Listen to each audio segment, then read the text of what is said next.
আমি নিজে একটু অ্যাক্টিভিটি করে আসি। এখানে ওই বাইক আছে কোল্ড ডেজার্ট, এই উল্টায় যাবো নাকি, বাইক আবার ফেসে গেলে বিপদ। যাই হোক, আমি একটু চিল করে আসি, মজা করে আসি, এই আর কি। এই ভাই ফেসে যাব। এটা হচ্ছে বিচের মতো ফেসে যাইতে পারি, ঠিক আছে।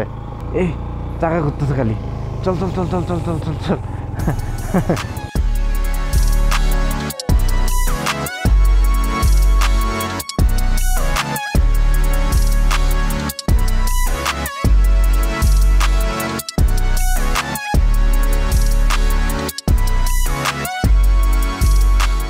ভিডিওর প্রথমে যেমনটি দেখলেন, আজকে আমরা পাহাড়ি মরুভূমিতে রাইড করার এক্সপিরিয়েন্স নিব, তার সাথে সাথে স্কারদু শহরটা ঘুরে দেখব। আর আজকের ভিডিও শহরে ঘোরাঘুরি থাকলেও নেক্সট ভিডিওটা কিন্তু খুব বেশি এক্সাইটিং। হ্যালো এভরিওয়ান, আসসালামু আলাইকুম।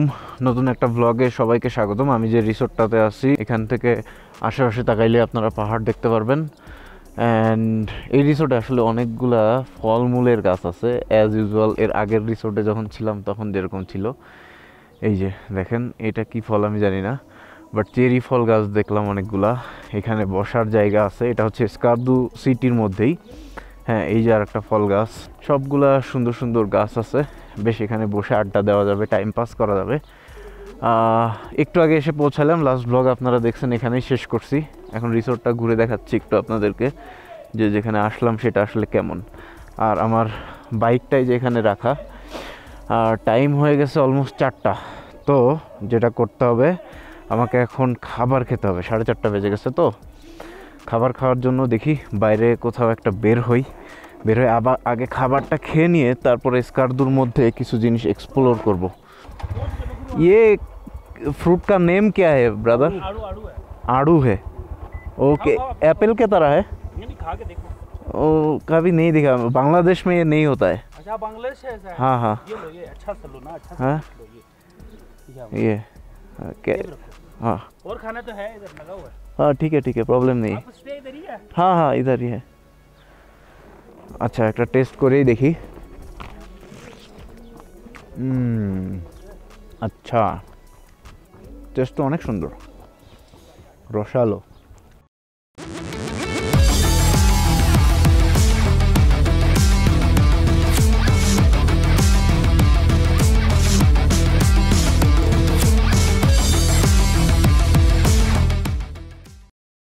नहीं, ये बाइक रेंट लिया, वो फ्लाइट से आया हूँ। খাবারটা এমন টাইমে দিল, হেলমেটও পরে আসছি, খাইতেও পারতেছি না। এত সুন্দর টেস্ট ভাই। জিনিসটা দেখছেন, ভিতরে একদম দেখতে অনেকটা অ্যাপেলের মতো, বাট অ্যাপেল না। যাই হোক, যেটাই হোক, চলেন আমরা একটু ঘুরে আসি। কোল্ড ডেজার্ট যাওয়ার ইচ্ছা এখন। দেখি আবার আগে কিছুটা খাবার খাইতে হবে, আবার ওইদিকে টাইমও হয়ে গেছে। দেখি কি খাবার পাওয়া যায় আশেপাশে, নর্মালের ভিতরে কিছু খেয়ে পরে রাতে ভারী কিছু খাবো। আপাতত দেখি কেক বিস্কুট টাইপ কিছু পাওয়া যায় নাকি। আচ্ছা, এদিকে একটা ব্যাপার হচ্ছে, খারাপ চলতেছে এখন। দেখেন সব দোকান বন্ধ, কারণ মহরমের টাইমে আসলে বিকালের পরে আর কোনো কিছু খোলা রাখে না কেউ। হ্যাঁ, একটা স্পাইসি বেকার্স, দেখি কি আছে এখানে। কেক পাউরুটি আছে, কেক আছে, 2 केक और वो समोसा 2 समोसा। वो क्या है उसका नाम? हाँ, समोसा 2। कितना हो गया? एक पानी 140 रुपया হয়ে গেছে। আচ্ছা, খাবারগুলো খেয়ে নেই, তারপরে বেরোচ্ছি, বা সুন্দর একটা জায়গায় যেয়ে খাই। চলেন। চাইলেই অনেক ফ্রিতে আজকে শরবত টরবত হাবি যাবে, অনেক কিছুই খাইতে পারবো, কারণ মহরম চলতেছে। মহরমের মধ্যে এগুলা হচ্ছে কমন, পোলাপান সারা রাস্তায় দাঁড়ায় এগুলা দিচ্ছে আর কি। কী রে, বাইক ব্যাকফায়ার করে কেন বুঝতেছি না। এই বাইকে আবার ব্যাকফায়ার, এক্সস্টের নট কিছু হয়তো ঢিলা হয়ে গেছে। দেখেন স্কারদু সিটি থেকে ভাই কি সুন্দর ভিউ। আর আমি একটু অনেক দিন পরে রাইডিং শু বাদে বের হয়েছি ভাই। এই কয়েকদিন রাইডিং শু পরতে অবস্থা খুব খারাপ, নর্মাল একটা জুতা পরে বের হয়েছি। আবার আপনারা মাইন্ড করেন না, জাস্ট এই আশেপাশেই যাবো, লং রাইড করবো না তো, এই জন্য।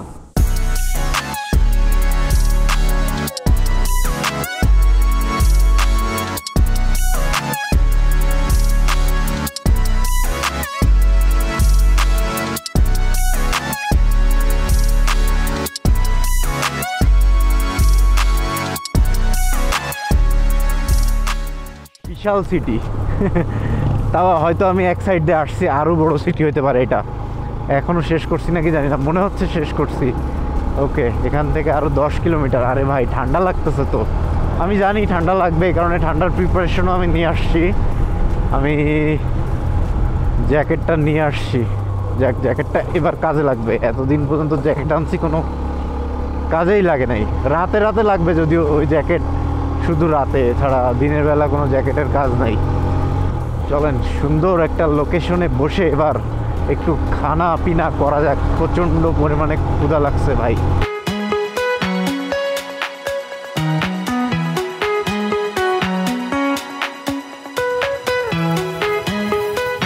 এত সুন্দর লোকেশনে এসে খাবার খাইতে পারবো এটা কখনো ভাবি নাই। পিছনে বিশাল বড় বড় পাহাড় ভাই। ওহ, খানা খাওয়ার থেকে মানে প্রশান্তিটা বেশি আসতেছে। এটাই হচ্ছে মজা ট্যুরের ভাই।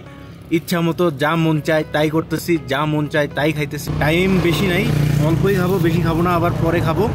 চলেন আমরা আগে ডেজার্টটা ঘুরে আসি, তারপর বাকি জিনিসপত্র হবে। Let's go. খানা পিনা হয়েছে, অনেক চিল হয়েছে, পেটটা একটু ঠান্ডা হয়েছে, এটা হচ্ছে মেইন। ওয়াও, সোজা রাস্তা একদম চলে গেছে সাফরাঙ্গা কোল্ড ডেজার্টের দিকে। Let's go. গাড়টাট না একটু আসতেই চালাই ভাই, পড়ে গেলে কিচ্ছু থাকবে না।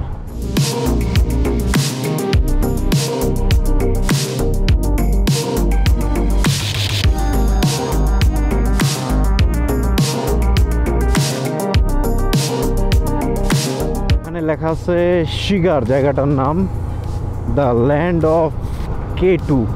K2 আপনারা তো সবাই জানেন, বিশাল বড় পাহাড়। আচ্ছা, গাড়ির এন্ট্রি কর।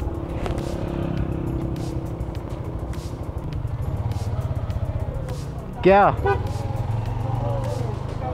एंट्री नाम लिखना पड़ेगा। कहाँ से आप? बांग्लादेश। হ্যাঁ ভালো আছি। হ্যাঁ ঠিক আছে। ও ATW 5974। हाँ वो कोल्ड डिजर्ट से वापस आ जाऊँगा। हाँ हाँ ठीक है। हाँ हाँ है। আল্লাহ হাফেজ। ও ডেজার্ট পে। বাংলাদেশি দেখলে আসলে সবাই খুবই মানে আতিথেয়তা করে আর কি। ও এই জায়গাটা তো অনেক বেশি ঠান্ডা, আর এই পানি দেখলে মনে হয় এটা ভেঙে যদি পড়ে যায়। পানির যে তেজ, কেউ বাঁচাইতে পারবে না এর মধ্যে পড়ে গেলে। এই তো কোল্ড ডেজার্ট একটু একটু দেখা যাচ্ছে, চলেন যাই। এই যে মরুভূমির ফিল দিচ্ছে আর কি। Nice nice. এই তো এখানে লেখা the land of K2। Cold dessert মনে হয় এইটাই। আচ্ছা সোজা যায় আর একটু, এটার মধ্যে দেখা যায় গাড়ি টাড়ি চলে। হ্যাঁ এই তো মরুভূমির ফিল পাওয়া যাচ্ছে। হ্যাঁ বাহ কে সিন এ। এই ডায়লগটা মনে হয় এবারের পাকিস্তান ব্লগে অনেকবার দিছি। মানে ঘটনা হয়েছে কি, হিন্দি বলতে বলতে মানে হিন্দি উর্দু বলতে বলতে এটা চলে আসে আর কি। এটা তো অনেক ভাইরাল একটা জিনিস। ও পুরা পুরা পুরা মরুভূমির ফিল। হ্যাঁ বাহ সুন্দর, অনেক সুন্দর, আসলেই সুন্দর। এটা আবার ড্রোনে দেখতে আপনাদের আরও ভালো লাগবে। চলেন আমরা এটা একটু ড্রোনে দেখে ফেলি।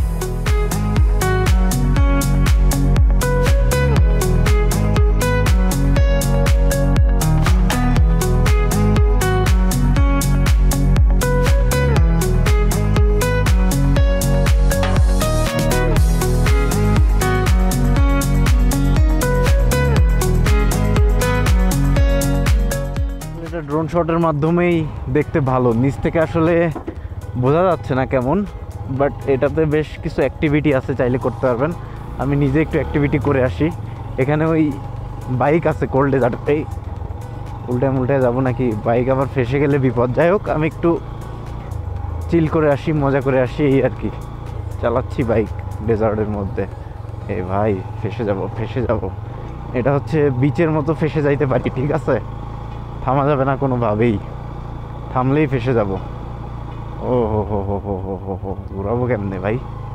এই এই এ ভাই ভাই চলো চলো চলো, থামা যাবে না ভাই। এই চাকা ঘুরতেছে খালি, চল চল চল চল চল চল চল চল।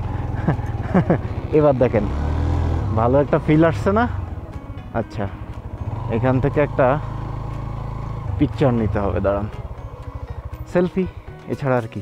এই এরিয়াটাই অনেকটা এরকম, পিকচার নিয়ে নিলাম, সমস্যা নেই, আপলোড হয়ে যাবে সব কিছু ফেসবুক পেজে, ওখানে আপনারা দেখতে পারবেন সুন্দর সুন্দর কিছু পিকচার। ওয়েল, এখন আমরা যাচ্ছি হচ্ছে স্কারদু ফোর্ট আছে একটা, তো স্কারদু ফোর্টে আসলে আমার এই ধরনের জায়গাগুলো খুব একটা এক্সপ্লোর করতে ভালো লাগে না, তারপরেও যেহেতু একটা সিটিতে আসছি, ওই সিটির হালকা একটা দুইটা তিনটা জিনিস যদি না দেখে যাই তাহলে নিজেকেও বা কী হিসাবে বুঝ দিব, আপনাদেরকেও বা কী বলবো যে স্কারদুতে গেলাম বাট এইগুলো এক্সপ্লোর করলাম না আর কি। জিনিসটা হয় না আসলে হয় না। এই জন্য জাস্ট একটু পা রাখার জন্য আমি করে ফেলতেছি। এখন ফোর্টটা আশেপাশেই আছে 11-12 কিলোমিটার। ওয়াও, এই জিনিসগুলো দেখতে ভালোই লাগে।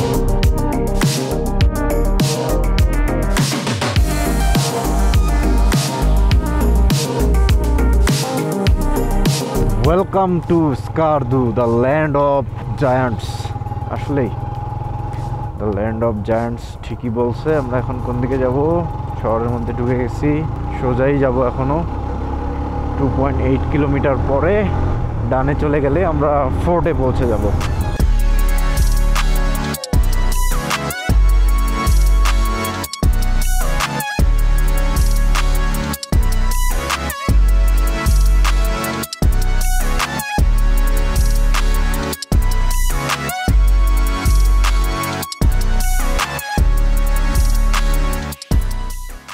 ঠিক আছে, আপনারা দেখে নিয়েছেন দেওসাই বলতেছি, এই ফোর্ট থেকে কত সুন্দর ভিউ, অ্যান্ড শহরের ভিউটাও কিন্তু এখান থেকে বেশ সুন্দর পাওয়া যায়। জাস্ট ডান করে ফেললাম, এই রাস্তাটা ভালো হয়ে গেলে আরও ভালো। ওই উপরে উঠতে গেলে আমার জীবন যৌবন সব চলে যাইতো, তার থেকে ভালো হয়েছে উঠি নাই। এখান থেকে দেখে নিলাম উপরে ফোর্টটা, মেইন ফোর্টটা যে দেখার দরকার আর এখান থেকে যা ভিউ দেখার দরকার, দুইটাই কিন্তু আমরা দেখে ফেলেছি ড্রোনের মাধ্যমে। ড্রোন থাকলে এই একটা সুবিধা। আর আরও অনেক লোকেশন স্কারদুতে আছে, বাট আমরা আজকে আর ওগুলার দিকে ভিজিট করব না। স্কারদু সিটিটা দেখব, কিছু খানাপিনা করব, আর কালকে স্কারদু থেকে যখন বের হওয়ার টাইমে কালকে অবশ্য থাকতেও পারি, not sure, let's see. Rest যদি দরকার মনে হয় তাহলে থেকে যাব, আর যদি মনে হয় না পারবো তাহলে বিশাল একটা অফরোডিং ট্র্যাক আছে, ওটার জন্য বেরিয়ে যাব মেবি। লেটস সি, কোনো প্ল্যান নাই ভাই, যখন যা মন চায় তাই করি। এখন মন চাইলে এখন বাংলাদেশ চলে যাব, এরকম একটা ব্যাপার স্যাপার নিয়েই আমি চলি, বুঝছেন তো। আপনাদের আর কি বোঝাবো, আমার নিজের মনকেই তো আমি মাঝে মাঝে বুঝ দিতে পারি না যে কি করব না করব। তো প্ল্যান থাকলে হয় কি, ওটা করতেই হবে, ওইটা অনুযায়ী চলতে হবে, এরকম একটা ব্যাপার চলে আসে। প্ল্যান করা ভালো, অবভিয়াসলি আমি খারাপ বলবো না, বাট আমি প্ল্যান অনুযায়ী চলতে পারি না, একদমই বিশৃঙ্খল মানুষ বলতে পারেন। সো চলেন, এখন একটু ভারী খাবার দাবার খাইতে হবে। কাবুলি পোলাও পাকিস্তানে আসছি, এখনও খাই নাই বা খাওয়ার টাইম পাই নাই। পুরা দৌড়ের উপরে, যতদিন ধরে পাকিস্তানে আসছি প্রতিদিন দৌড়ের উপরে, প্রতিদিন। সো কীভাবে আর কাবুলি পোলাও খাবো, দেখি এখানে কাবুলি পোলাও পাওয়া যায় নাকি। পাওয়া গেলে একটা কাবুলি পোলাওয়ের টেস্ট নিয়ে নিই। ওকে, অ্যান্ড সিটির মধ্যে চলে আসছি, অ্যান্ড সবচেয়ে বড় বিরিয়ানির দোকানটা খুঁজে বের করছি, করাচি नसीब बिरयानी। लेट्स सी कैसे बिरयानी बनाता है। अस्सलाम वालेकुम, काबुली पुलाव मिलता है क्या? काबुली पुलाव नहीं है, यहाँ पर मिलता है ये स्कार्दू में? काबुली पुलाव शायद मिलता होगा, लेकिन यहाँ पर नहीं। यहाँ पे आपको मिलेगा बीफ का आइटम नहीं है ना? नहीं, बीफ का आइटम नहीं। इधर ये सफाई कर रहे हैं। ओह ठीक है ठीक है ठीक है। तो বিরিয়ানি নিয়ে নিলাম একটা, দেখি। বাস চিকেন বিরিয়ানি চলে আসছে। মেন কথা হচ্ছে বিরিয়ানি খাওয়ার রিজনটা, বিরিয়ানি খাওয়ার মেন রিজনটা হচ্ছে ভাই অনেক দিন আসলে ভাত খাই না, বুঝছেন। ভাত না খাইলে বাঙালি চলতে পারে না, তো ভাত খাইতেই হবে। এখন ভাত তো এখানে সাদা রাইস পাওয়া যায় না, সাদা রাইস খাইতে হলে আপনার মানে হয় বিরিয়ানি খাইতে হবে নাহলে পোলাও খাইতে হবে। বিরিয়ানিটা হচ্ছে জাস্ট মশলা একটু বেশি, পোলাওয়ের মশলা আর একটু কম থাকে, দ্যাটস ইট। এই বাদে আর কোনো কিন্তু চেঞ্জেস নাই। যাও চামচ দিছে, চামচের কোনো দরকার নাই, বাঙালি মানেই হচ্ছে আমরা হাত দিয়ে খাই। আচ্ছা, এখানে যে চিকেন পিস দিছে, এই যে দেখি আগে টেস্ট করে দেখি কেমন লাগে আসলে। লেটস স্টার্ট, বিসমিল্লাহ। যত বিরিয়ানি খাইছি না কেন, বেশি মনে করেন যে মশলা অত হার্ড না, খুব লাইট মশলা এবং টেস্টও খুব সুন্দর। এবং মাংসগুলা কিন্তু এগুলা পোলট্রির মাংস না, একটু ব্রয়লার না আর কি, সোনালি বা কিছু একটা হবে এখানকার, ওইটাই হবে। এবং টেস্ট ভালোই, প্রত্যেকটা রাইস আলাদা আলাদা, বেশ মজাদার। তবে এখানে এসে একমাত্র এত অল্প পরিমাণ রাইস পেলাম, বাকি সব জায়গায় ভাই এত পরিমাণে দেয়, নষ্ট করতে হয়, আপনি না চাইলেও নষ্ট হয়ে যায়। তো এটা ভালো হয়েছে, আমি বেশি রাইস খাই না, আমার জন্য এটা পারফেক্ট। कितना हो गया? हमारे मेहमान हैं, नहीं रख लीजिए, तो नहीं है। प्रॉब्लम नहीं है, प्रॉब्लम नहीं। हाँ, डिस्काउंट कर दो, प्रॉब्लम नहीं है, थोड़ा रख दीजिए। हाँ ঠিক আছে, থ্যাংক ইউ। 100 টাকা ডিসকাউন্ট করে দিছে, এতেই খুশি আমি। পুরোটাই রাখতে চাচ্ছিল না, বাট না, আমি ওটা করতে চাই না কখনোই। সে হয়তো এখানে কাজ করে স্টাফ, তার পকেট থেকে এতগুলো টাকা যদি চলে যায়, মেহমান ঠিক আছে, আমরা মেহমান, তারপরও বিজনেসের জায়গায়, চাকরির জায়গায়, এখানে যতটুকু যা হেল্প করা যায় ততটুকুতে এনাফ। এর বেশি আসলে দরকার নাই বা করা উচিতও না। তাহলে নিজের জিনিস নষ্ট করে অন্যকে হেল্প করা বা অন্যর কাছ থেকে হেল্প নেওয়া উচিত না, আমার কাছে এটা মনে হয়। তাই আমি আর কি নেই না। এর আগেও প্রত্যেকবারই যখনই এটা করা হয় তখনই আমি না করি, সবাইকেই না করি, দ্যাটস ইট, আর কিছুই না। তো পাকিস্তানে অনেক ইউটিউবারকেই দেখছি এটার ফায়দা নিতে আর কি। মজা বলবো না, কারণ এটা মজা না, এটা ফায়দা। স্কারদু সিটি সুন্দর, তবে কাবুলি পোলাও পেলাম না, সমস্যা নেই। কাবুলি পোলাও আমরা ইসলামাবাদে গিয়েই ট্রাই করব, ডোন্ট ওয়ারি। চলেন, ঠান্ডা লাগতেছে ভালোই, একটু হোটেলে যাই, তারপরে রাতে আবার শহরটা যদি বের হয়ে দেখাইতে পারি দেখাবো। কিন্তু মহরমের টাইমে আসলে রাতে সব বন্ধ হয়ে যায়, বিকালেই সব বন্ধ হয়ে যায়। মহরম যে এই চলতেছে এই টাইমটা, মানে আমার পুরা ট্যুরিং শিডিউলটাই উল্টাপাল্টা হয়ে গেছে সব মিলায়। ও এখানে তাও ভালো যে গরম নাই, কিন্তু আমার ব্যাক করার সময় আবার ওই তিক্ত গরমের মধ্যে দিয়ে যেতে হবে। তবে সেম রুটে ব্যাক করব না, অন্য একটা রুট দিয়ে ব্যাক করব, তারপরেও ওই গরম এরিয়াটুকু আমাকে পার করতেই হবে, ওই এরিয়াটুকু, এছাড়া কোনো অপশন নাই ওইটা বাদে। বাইকের একটু টুকটাক কাজ করায় নেই, এখানে দেখতেছি বাইকের অনেক গ্যারেজ আছে। সো যে কোনো একটা গ্যারেজ থেকে একটু চেইনটা অ্যাডজাস্ট করা থেকে শুরু করে টুকটাক কোনো সমস্যা আছে নাকি এগুলো একটু দেখায় নেই। আচ্ছা, ফাঁকা আছে কোনটা, থোড়া চেন অ্যাডজাস্ট আর কুছ কাম হে, অ্যাডজাস্ট হয়ে গেছে। Just chain adjustment and chain loop, এইটাই করা জরুরি ছিল, করে নিলাম। যেহেতু কালকে একটা চান্সেস আছে ফুল অফ রোডিংয়ে যাওয়ার, লেটস সি। অ্যান্ড ওইটাই বলতেছে, মহরমের কারণে আসলে সব বন্ধ, এদিকে সব বন্ধ। অ্যান্ড এমন একটা টাইমে আসলাম আসলে সব মিলিয়ে। তবে সমস্যা নেই, আমার তো আসলে ঘোরা কাজ, আর মেইনলি হচ্ছে আমার যেহেতু রাস্তা বেশি পছন্দ, তো রাস্তার কাজ আমি ঠিকই করে ফেলতেছি কোনো হ্যাসেল ছাড়া। মানে আমার ঘোরার স্পটগুলো যেগুলা, ওগুলো সবই কমপ্লিট হয়ে যাচ্ছে। কি রে, এটা ওর সিগন্যাল দেওয়ার স্টাইল, বাহ ভালো ছিল তো ব্যাপারটা, না আমার ভালো লাগছে আর কি। যেহেতু তার বাইকে সিগন্যাল নাই, সে সুন্দরভাবে সিগন্যাল দিয়ে দিল আর কি। রিসোর্টে চলে আসলাম, রাতের বেলা বেশ এনজয় হবে। সিঙ্গেল স্ট্যান্ডে পড়ে যাচ্ছে বাইক, ডাবল স্ট্যান্ডে দিতে হবে। চলো রিসোর্টটা একটু এনজয় করি, রাতে কোনো অ্যাক্টিভিটি হইলে আপনাদেরকে অবশ্যই দেখাবো।